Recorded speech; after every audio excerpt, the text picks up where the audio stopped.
Muchas gracias, Mayra, por la presentación, muy amable la invitación también. Realmente es para mí un privilegio compartir con ustedes no la parte central de este día, porque la parte central para mí siempre es todo. Los testimonios a veces son mejores que la predicación y los cantos a mí me gusta mucho cantar. Yo no canto en público. Eh, Sé que mi voz no es lo mejor, aunque he participado en coros desde muy niño, pero como solista no. Eh, pero me gusta cantar. Yo canto en mi mente y canto a toda voz cuando estoy haciendo las tareas acá en el campo, cortando el césped o cortando leña o alguna cosa que estoy haciendo, me gusta cantar. Tal vez eso lo heredé de mi madre, que también vivía cantando, cantando siempre. Y las letras de los himnos son oraciones. Y a mí me gusta orar de esa manera también. Orar todo el día, hablar con el Señor, contarle nuestros proyectos y ponerlos en las manos de Él. Porque yo creo sinceramente que el Señor es mi pastor, que nada me faltará, que en lugares de delicados pastos me hará descansar, porque a lo largo de mis 68 años Él me lo ha mostrado muchísimas veces. Muchísimas veces vi su mano y no necesito que nada ni nadie me pueda hacer dudar de que Él realmente existe, que mi vida está en sus manos. Y el tema de hoy tiene que ver con estas palabras que dijeron los sacerdotes, los escribas, los fariseos, burlándose de Jesús. Creeremos en ti. Y era mentira. No importaba lo que hiciera Jesús, no iban a creer en él. Pero antes de centrarnos en estas mentiras, vamos a retroceder hasta el jardín del Edén, porque es el mayor eh, la mayor prueba es creer en Dios, en la palabra de Dios. Dios le había dicho a Adán y a Eva, si ustedes comen de este árbol, van a morir. La serpiente le dijo, no moriréis. ¿A quién le creyeron? ¿Creyeron en la palabra de Dios o creyeron en la palabra de la serpiente? Y de allí en adelante, el tema de creer ha sido la marca de toda la humanidad. Prefieren creer sus propios axiomas, sus propias teorías y no creer la palabra de Dios, que dice que por su palabra Él creó los cielos y la tierra. Pero el ser humano ha inventado el tema de que eh, todo forma parte de la evolución y de la casualidad. Dios dijo, en 6 días hice los cielos y la tierra, y les doy el séptimo para descansar, y la humanidad dice, no, son largos periodos de millones de años.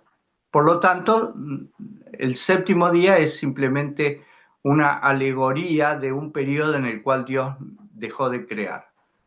Mentira. Un Dios omnipotente no necesita millones de años para crear. Él dijo y fue hecho, mandó y existió. Es así de simple. Lázaro resucitó en el momento, no necesitó ser reconstruido célula a célula, resucitó en el momento. Y el apóstol Pablo dice, en un abrir y cerrar de ojos, los, los muertos serán resucitados. En un abrir y cerrar de ojos. ¿Cuánto es un abrir y cerrar de ojos? Instantáneamente. Y yo creo en ese Dios en el cual la mayoría de la humanidad no cree. Y espero que cada uno de ustedes, a partir de ahora, que vamos a desarrollar este tema, vean la importancia de creer lo que el Señor dice. porque creer lo que el Señor dice significa poner nuestra vida en sus manos. Como dijo la hermana Mayra en la oración introductoria, deseamos que sea el Señor el que nos está acompañando, el que nos está guiando, el que nos está dirigiendo, el que nos está protegiendo. Y aunque aparentemente no podamos entender eso porque a veces hay respuestas que solamente tendremos en la eternidad y no las tendremos aquí. ¿Por qué alguien tiene que morir? ¿Por qué algún niño tiene que morir? ¿Por qué alguna buena persona tiene que morir, aunque ninguno de nosotros es bueno?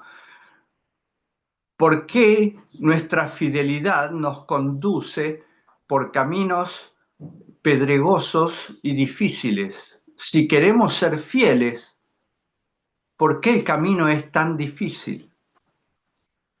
La fidelidad de Jesús lo condujo a la cruz. Y la burla de los fariseos y los sacerdotes es, si Dios lo quiere, que lo libre de la muerte en la cual lo vamos a someter ahora, que es la muerte de cruz, la peor muerte.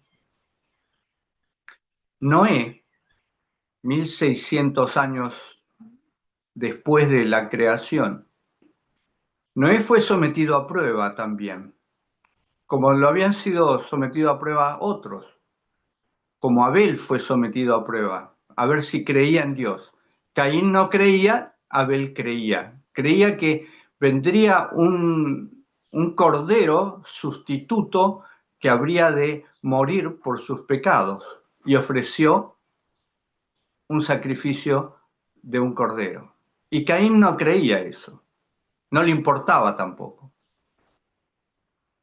Y a Enoc se le dijo, tienes que utilizar todos tus recursos, porque construir el arca no fue gratis. Se necesitó mucha mano de obra, probablemente Noé era una persona de recursos y mucha gente le ayudó con sus recursos, hijos fieles de Dios que le ayudaron y murieron antes del diluvio. Por ejemplo, el padre de Noé murió incluso antes que el abuelo de Noé. Lamec y Matusalem murió en el año del diluvio. Y muchos otros que le ayudaron con sus recursos construyeron, junto con Noé, un arca que hoy día solamente un multimillonario podría construir. Imagínense en aquel tiempo. Porque creyeron que vendría un diluvio. Creyeron en la palabra de Dios. Solo que en el momento de entrar en el arca, muchos ya habían muerto y otros se acobardaron, porque no se veían señales que hablaran de nada distinto de lo que habían vivido hasta ese momento. Y las señales recién comenzaron en el séptimo día después de que Noé se había sido encerrado en el arca. Fíjense ustedes, ¿no? Todo esto es señal o es una muestra de lo que vendrá en el futuro. La gente del mundo actual no ve señales. Ven lo que, perdón, lo que les ocurre a ellos. No ven señales en el mundo, no entienden lo que está pasando. Si se desata una guerra, dicen, qué barbaridad, va a aumentar el precio del petróleo, van a aumentar todas las cosas, pero hasta ahí se preocupan, salvo los que están involucrados en la guerra. Pero no entienden que todo esto forma parte de un plan que nos está llevando inexorablemente y a toda velocidad al final de los tiempos. Dentro de unos días, a principios de junio, va a haber una celebración en Israel donde estaba Sodoma y Gomorra. El colectivo LGBT se va a reunir allí para burlarse de Dios, para decirle, destruiste a esta ciudad hace 4000 años, pero nosotros seguimos estando. Nosotros seguimos y mira cómo nos divertimos en este lugar. Algo va a pasar mal porque están apoyados por el gobierno. Y nadie que se burla de Dios sobrevive mucho tiempo. Le pasó a Belsasar en Babilonia, le ha pasado a muchos otros burladores. Y la historia siguió porque justamente en Sodoma y en Gomorra se reunió un patriarca, Lot, con su familia. No creyó lo que le había dicho Dios a su tío Abraham. Sal de tu tierra y de tu parentela para que puedas adorarme a mí en un lugar a donde yo te mostraré. Lo importante era el lugar donde Dios le había mostrado que tenía que residir. Pero Lot extendió sus tierras hasta las ciudades, probablemente instigado o instado por su esposa y sus hijas, que preferían vivir en una ciudad y no en carpas. Eh, yo lo entiendo, o sea, a mí no me gusta vivir en carpas, sinceramente no me gusta. Lo he hecho cuando era miembro de los conquistadores y todo eso, pero ya pasó. Entonces, si puedo dormir en una cama dentro de una casa, muchísimo mejor. Y creo que a mucha gente le pasa eso. Y le pasó a la esposa de Lot y a las hijas y les gustaba vivir bien con ciertos lujos, porque Lot era una persona que tenía un buen pasar, mucho dinero. Pero cuando vinieron los ángeles, los yernos que se iban a casar con sus esposas, no, con sus hijas no creyeron y se quedaron en la ciudad. Y cuando los ángeles le dijeron, no se den vuelta atrás, no se den vuelta para mirar atrás, la esposa de Lot no creyó que eso fuera importante y se dio vuelta y perdió su vida. ¿Ven ustedes la importancia de creer en la palabra del Señor? Que lo que va a ocurrir realmente va a ocurrir. Cuando José estaba prisionero en Egipto, en la cárcel, el copero y el panadero del faraón le contaron sus sueños y José los interpretó. ¿Quién le dio la interpretación a José? ¿Quién le dio a José la sabiduría para interpretar? Se la dio Dios. Y José creyó que lo que Dios le había dado, esa sabiduría para interpretar los sueños, era correcto. Y se lo dijo al copero y al panadero y resultó ser correcto.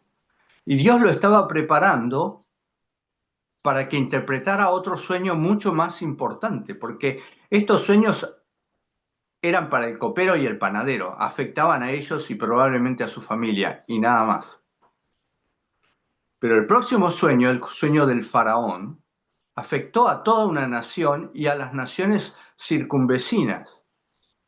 Era mucho más importante y cambió la historia de José, de su familia y de Egipto, porque transformó a Egipto en una potencia. No era Egipto una gran potencia, era un país medianamente importante, pero pasó a ser una gran potencia después de las 7 vacas flacas, porque todas las tierras de todas las personas que vivían en Egipto pasaron a poder del faraón. No era así antes.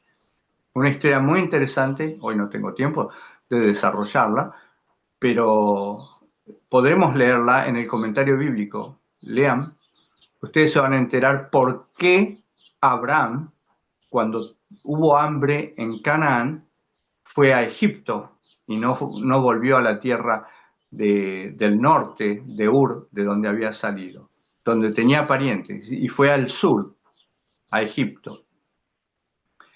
Y entenderán también por qué el faraón confió en que José sería importante y lo puso como gobernador de todas las tierras, siendo que aparentemente era un extranjero, pero no era un extranjero. Eh, Era semita. El faraón era semita, era descendiente de Sem.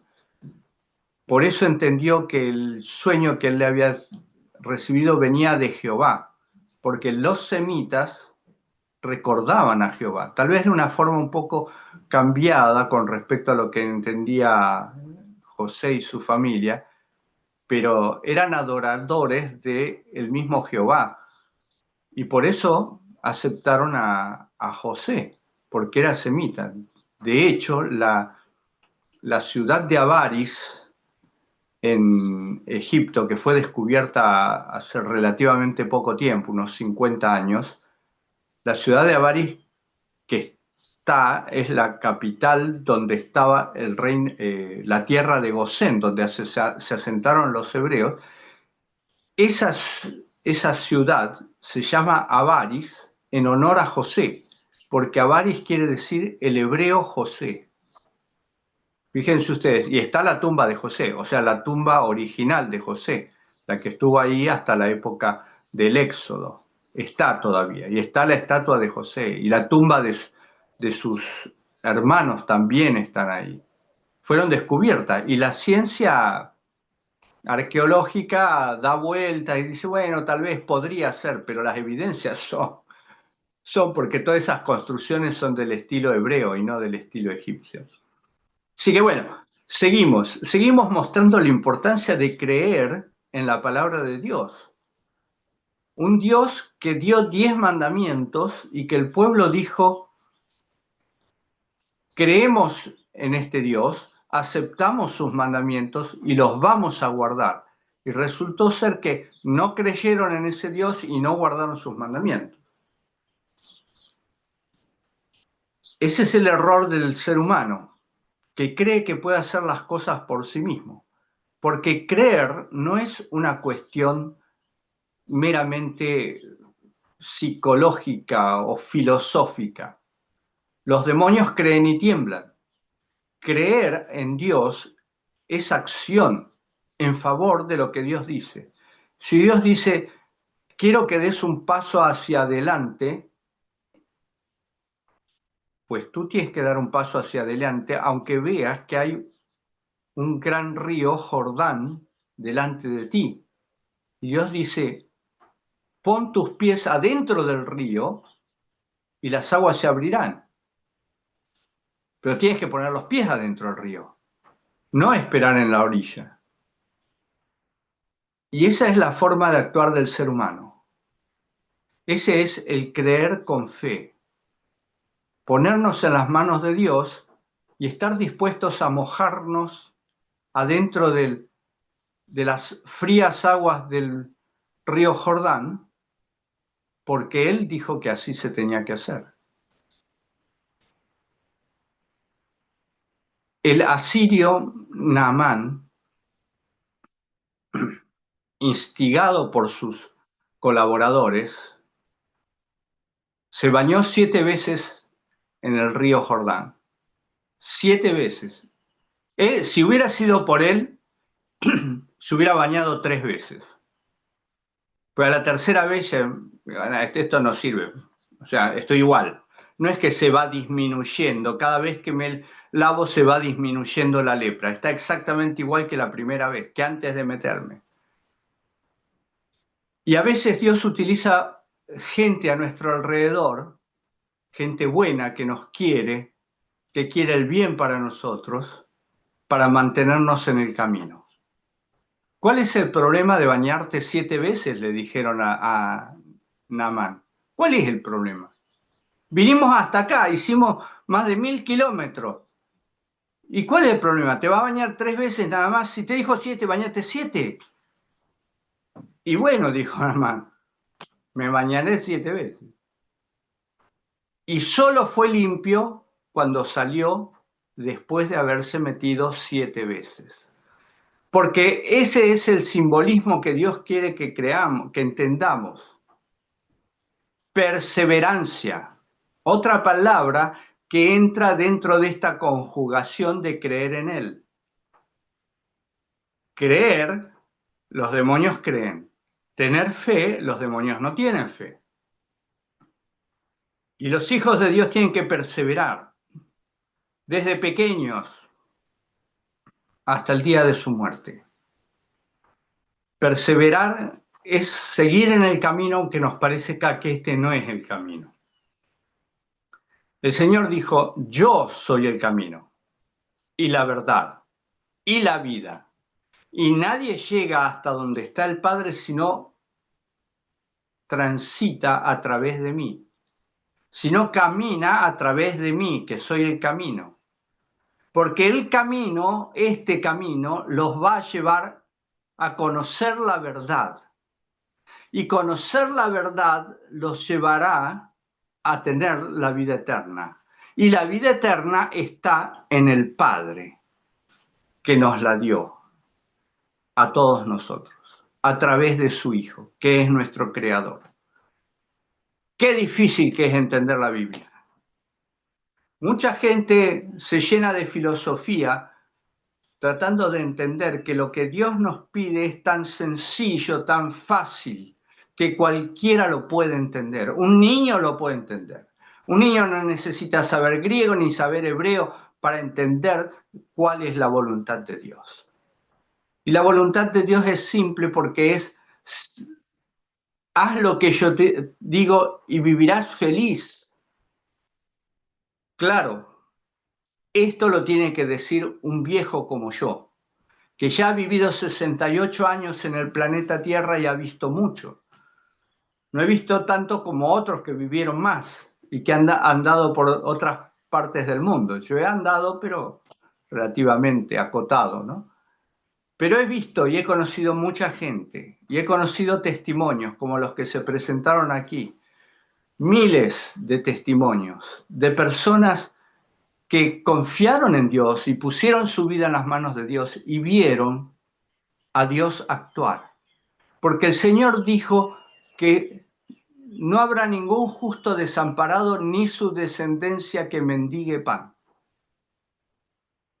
Y miren, les voy a contar una historia. Nosotros nos vinimos a vivir al campo a 200 kilómetros de la ciudad de Buenos Aires, esto es campo. Hace 26 años. Cuando llegamos, apenas llegamos, Satanás nos empezó a poner a prueba. ¿Por qué? Llegamos en marzo del año 2000 a vivir en una casa que ya estaba construida mientras se estaba construyendo la casa donde vivimos ahora.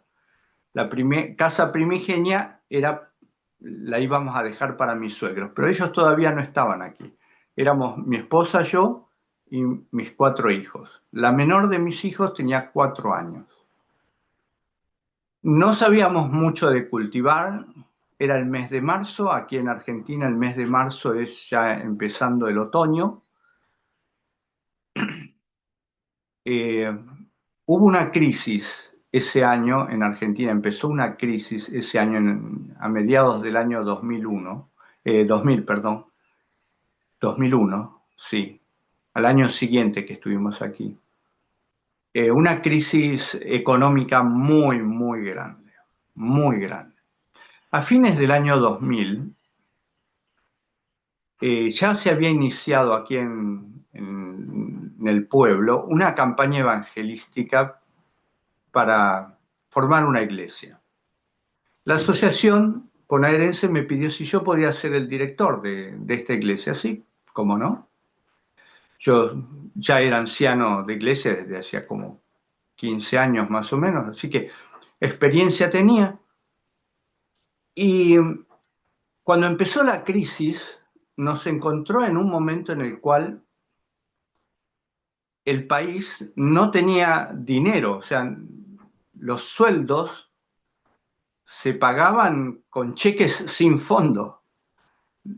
El gobierno había cerrado los bancos y solamente daba $200, el equivalente a $200 por mes, que no servían ni para pagar los impuestos, apenas la electricidad y 2 o 3 cosas más. Así que la gente recurría al canje y al trueque, que le decíamos acá, y la gente iba por los lugares y decía, bueno, tengo miel, frascos de miel.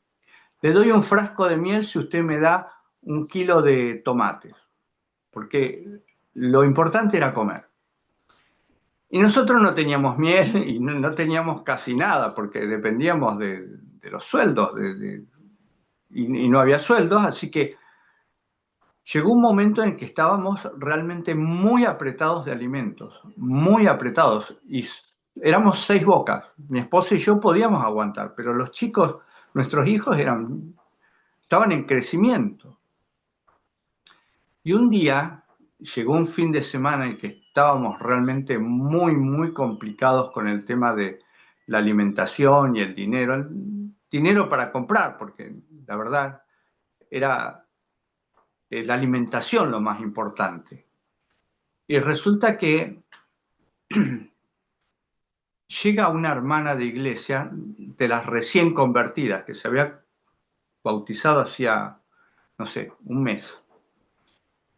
Llega con una bicicleta y un cesto, un carrito, lleno de verduras y hortalizas, de todo tenía, de todo, zapallos, de todo. Resulta que esta hermana tenía una huerta, y ya hacía muchos años que ella cultivaba la huerta, y justo en esos días había tenido una producción enorme. Y entonces dijo, uy, la familia del hermano Cúcaro me parece que pueden aprovechar esta sobreproducción que yo tengo. Entonces ella subió a su bicicleta, pedaleó durante más de 5 kilómetros, porque nosotros vivimos a 5 kilómetros del pueblo, en una zona eh, de campo, y el pueblo está a 5 kilómetros. No es tan lejos, pero bueno, había que pedalear. Una señora hermana que tenía como 50 años en aquel tiempo.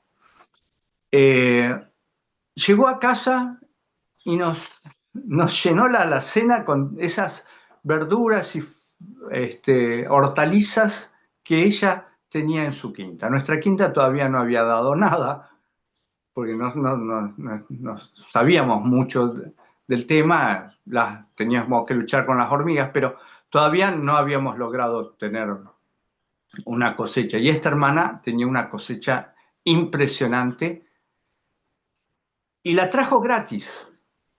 ¿Y quién fue el que le dijo que nosotros estábamos necesitando? Nosotros no se lo dijimos.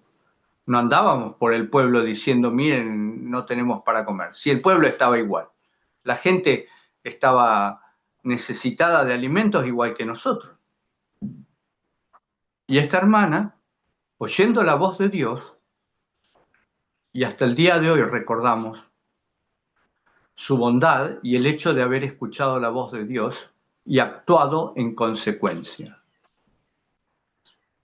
No he visto justo desamparado ni su descendencia que mendigue pan. Es creer que Dios cumple sus promesas. Por eso cuando el Señor dice, pon tu vida en mis manos y estarás seguro, yo sé que es así. Y yo quiero que ustedes también sepan que es así. Y que no se dejen llevar nunca por las personas que actuaron como estos hombres. Y voy a volver a leer los versículos que la hermana leyó al principio, que dicen así. Los principales sacerdotes, escarneciéndole, junto con los escribas y los fariseos, o sea, la élite gobernante de Israel, los que supuestamente saben todo, le decían, a otros salvó, a sí mismo no se puede salvar. Si es el rey de Israel, que descienda ahora de la cruz y creeremos en él. A sí mismo no se puede salvar. No podía salvarse a sí mismo. Él podía pedir que Dios le mandara una legión de ángeles que lo bajaran de la cruz. Pero el necio, el que no quiere creer, actúa de esta manera, ignorando el poder de Dios. Es lo que va a pasar en Sodoma en el mes de junio. Se burlan de Dios ignorando quién es Dios. No bajaba de la cruz porque el objetivo de su vida tenía que terminar en la cruz. Descienda ahora de la cruz y creeremos en él. Si Jesús hubiera bajado de la cruz, no habrían creído en él. Y ahora van a ver por qué. Versículo 43 dice, confió en Dios. Que él lo libre ahora, si es que tanto lo quiere. Si es que tanto lo quiere, que Dios lo libre. Porque él ha dicho, soy hijo de Dios. Que en realidad no lo había dicho. Lo había dicho el sumo sacerdote, preguntándole, ¿eres el hijo de Dios Altísimo? Y Jesús dijo, sí, tú lo has dicho. Pero él no dijo, yo soy el hijo de Dios, no importa. Reconoció que él era el hijo de Dios. Que Dios te libre. Bueno, vamos al capítulo 28 de Mateo.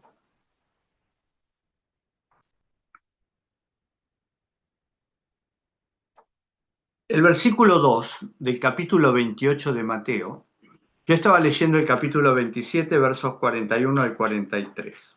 Ahora vamos al capítulo 28. Hubo un gran terremoto, porque un ángel del Señor descendiendo del cielo y llegando, removió la piedra y se sentó sobre ella. Su aspecto era como un relámpago y su vestido blanco como la nieve. Y de miedo de él, del ángel, los guardas temblaron y se quedaron como muertos.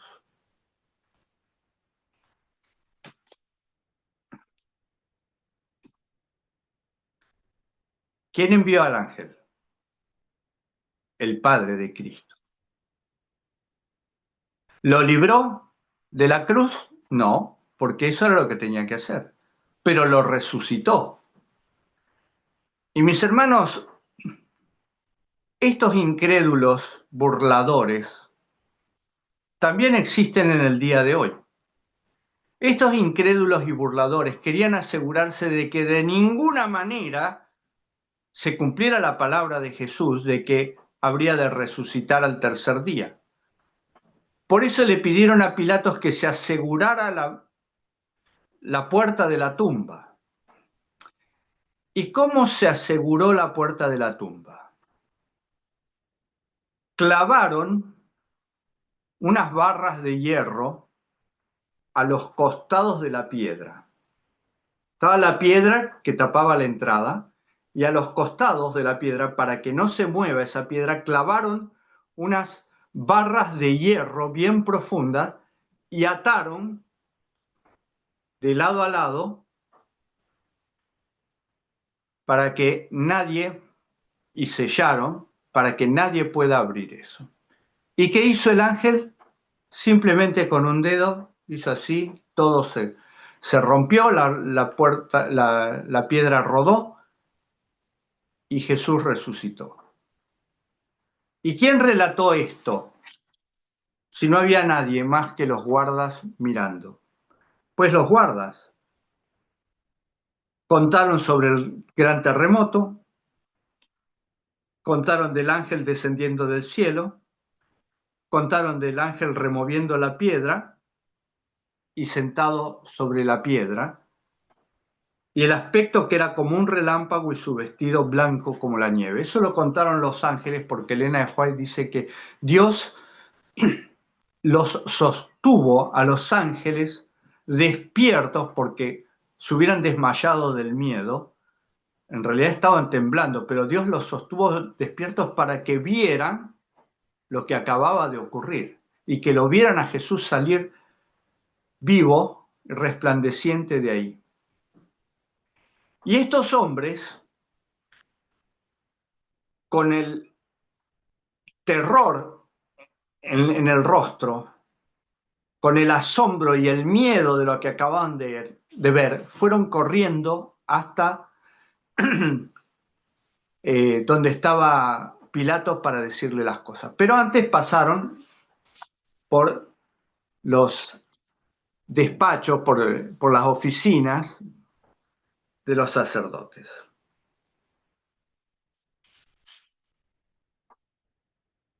Versículo 11 dice que mientras las mujeres iban a contarle a los discípulos que Jesús había resucitado, unos de la guardia fueron a la ciudad y dieron aviso a los principales sacerdotes de todas las cosas que habían acontecido, y reunidos con los ancianos y habiendo consejo, dieron mucho dinero a los soldados diciendo: decid vosotros, sus discípulos vinieron de noche y lo hurtaron estando nosotros dormidos. Y si esto lo oyere el gobernador, nosotros le persuadiremos y os pondremos a salvo. Y ellos, tomando el dinero, hicieron como se les había instruido. Este dicho se ha divulgado entre los judíos hasta el día de hoy. Cada uno cree lo que quiere creer. Los sacerdotes creyeron que ocultando este evento de los oídos de la gente, ellos estaban seguros, que no iba a pasar más nada. Fíjense la ignorancia de las personas que deciden no creer en Dios. Este hombre dijo que era el Hijo de Dios, pero no, es un charlatán cualquiera, vamos a matarlo. Cuando resucita, ¿y ahora qué hacemos? No, pero lo resucitó Satanás. Satanás podía resucitarlo. Ellos querían creer lo que querían creer para asegurar sus cargos. El terror de la cara de los guardias los impresionó durante un segundo nada más, simplemente para que ellos tomaran la decisión de ocultar esto. ¿Cuál habría sido la decisión de una persona sensata, de una persona honrada? Había fariseos honrados.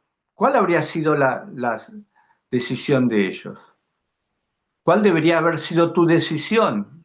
Si hubieras estado entre los que dijeron crucifícale, crucifícale, cuando te enteraste de la resurrección de Jesús, ¿qué habrías dicho? ¿Te habrías arrodillado y habrías llorado como lloró Pedro, o te habrías suicidado como se suicidó Judas? ¿O habrías tratado de ocultarlo como trataron de ocultarlo los fariseos y los sacerdotes? ¿Qué habrías hecho? ¿Por qué te presento esta alternativa? ¿Por qué te presento esta situación? Porque es la situación en la cual el mundo se verá inmerso en los próximos años. Ya tuvimos una advertencia y vienen momentos difíciles. ¿Y qué harás tú? ¿Negarás a tu maestro? ¿Te esconderás? ¿Dirás a las peñas y a los montes que caigan sobre ti porque no quieres ver al Hijo del Hombre? ¿Te arrodillarás y pedirás perdón por lo mal hijo que has sido? ¿Qué harás? ¿Está preparado para eso?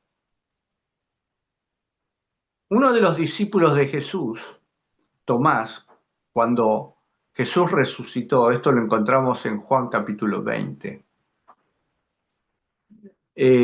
Tomás no quería creer que Jesús había resucitado. Tenía la evidencia de los relatos de las mujeres que fueron al sepulcro, de Juan y de Pedro. Tenía esos relatos de sus mismos compañeros que lo habían visto a Jesús unos días antes, pero él no estaba, así que él no quería creer. Yo no puedo creer que Jesús esté vivo. Hasta que no lo toco, no lo puedo creer. Y muchas veces Jesús, conociendo la sinceridad de los corazones, permite que toquemos sus llagas, sus manos, su costado. Pero mi hermano, ten cuidado con eso. Tomás salió transformado después de esa experiencia y fue predicando hacia el este, hacia el oriente, y llegó hasta la India. Y en la India formó una comunidad religiosa en el sur de la India que subsiste hasta el día de hoy. El mayor grupo de cristianos en la India se encuentra en el sur, donde predicó Tomás y donde murió Tomás. Lo mataron unos monjes hinduistas. eh,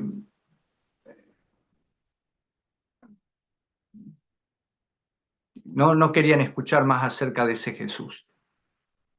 No querían ver más la vida de Tomás reflejando la vida de Jesús. Y con unas lanzas lo atravesaron. Y así murió Tomás. Su vida fue transformada y fue un sacrificio, como el resto de todos los otros discípulos, excepto Juan, el único discípulo que no negó a su maestro, que no huyó, que permaneció junto a la cruz, vivió hasta tener más de 100 años. ¿Cuál vida quieres tú?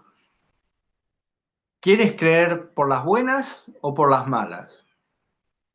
¿Quieres ser como los sacerdotes, como Tomás o como Juan? ¿Quieres ser como Noé, como Abraham o como Lot? ¿O quieres ser como Job? Porque tendrás que pasar algunas tribulaciones, como Job. Y podrás decir tú también como Job, yo sé en quién he creído. Pasarás una tribulación como la de Jacob.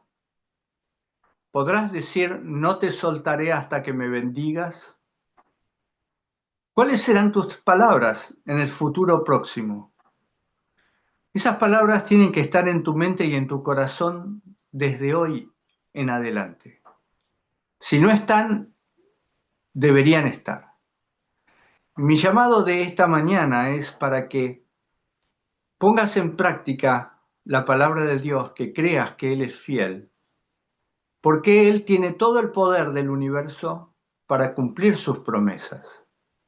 Y Él quiere cumplirlas en tu vida, en la vida de tu familia, y quiere que tú estés junto a tus amados en la patria celestial por toda la eternidad. Y yo también lo deseo. Para mí, para mi familia, para ti, para tu familia. Que podamos encontrarnos aquel gran día y abrazarnos y decir, este es nuestro Dios, le hemos esperado y Él nos salvará. Que el Señor te bendiga. Amén.